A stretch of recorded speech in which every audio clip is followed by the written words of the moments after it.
Hello friend. आज मी बघा कढईमध्येच आहे ना त्रुटी फुटी घालून रवा केक बनवला आहे. एगलेस असा त्रुटी फुटीवाला रवा केक बनवला आहे.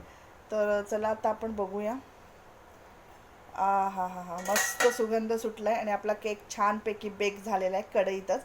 मी याला 40 मिनटं कढई स्लोमध्ये ठेवला होता बेक व्हायला. तर बघा किती छानपैकी फुलून आपला मस्त केक आला आहे. आता आपण सुरीच्या साह्याने तरीही एकदा चेक करूया.